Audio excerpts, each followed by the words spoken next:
All right, so my mason jar does not have the milliliter or the cup measuring anywhere on it. Normally a ball mason jar will, but the Kerrs often do not. So what you want to do first is make sure that your scale is zeroed out. Right now it's at 616, so we'll tare it, zero it out. Grams and milliliters are the same. So I'm going to do 600 grams of distilled water. If it's a little over on any of these ingredients, it's okay. It's not going to mess it up. Just as close as you possibly can. So again, I'm almost at 600. I'm at 618, 616. That'll be fine. I'll then zero it out again. Next, I'll add my light corn syrup. You just pour it in. I'm looking for about 12 to 13 grams.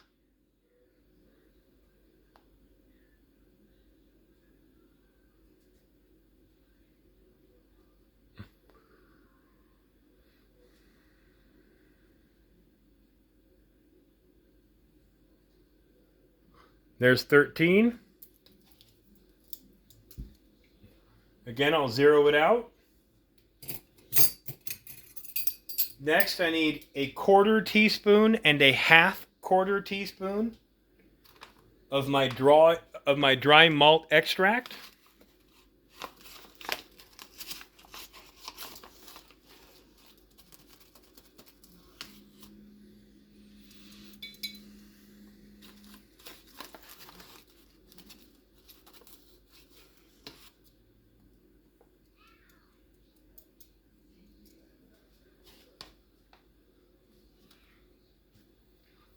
And then finally, I'm going to want 1/2 teaspoon of peptone.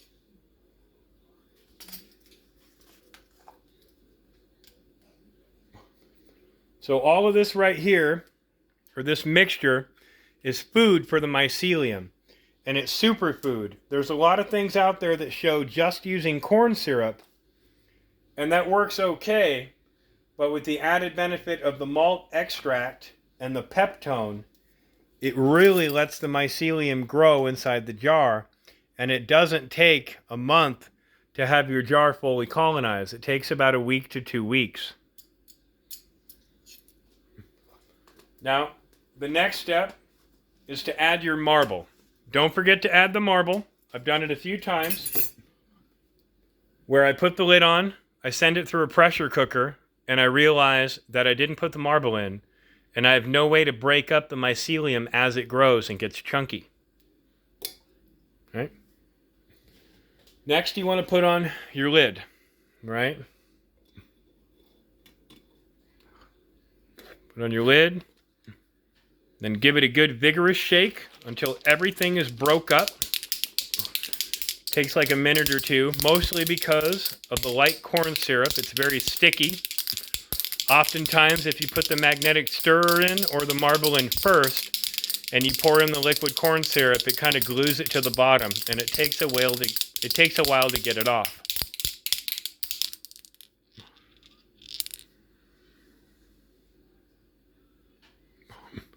All right, so that's pretty much all broken up. It's dissolved. It's looking good. See the marble? So from here, what you would do, scale out of there.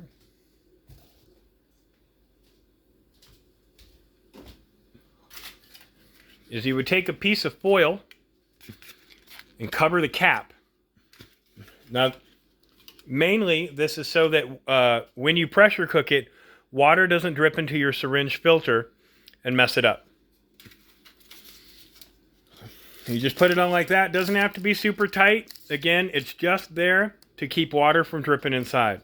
It's also recommended to very lightly have it loose. Have the cap just a little bit loose. Not too much. And then you want to place it inside of your pressure cooker because you have to sterilize all the liquid you just put in.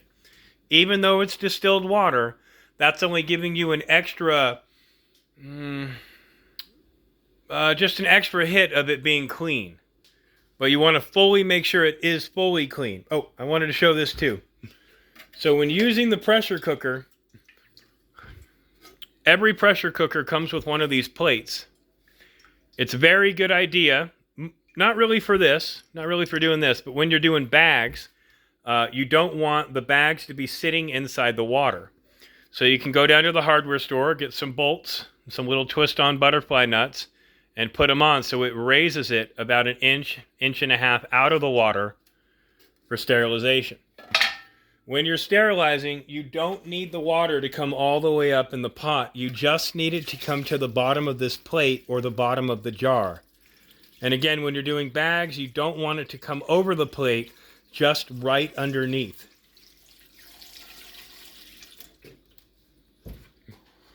Now you can do, this is a 23-quart Presto pressure cooker that I got for $100 off Amazon. You can fit about 7 jars in here. Right now I'm just placing the one to show it.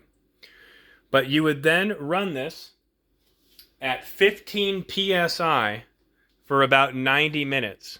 Other people show that you can do it for a half hour, but it's always good to go that extra mile for 9 minutes. Or sorry, for an hour and a half, for 90 minutes. And then when it's all done, you let it cool until it's room temperature, and then you can inoculate it with one of your syringes.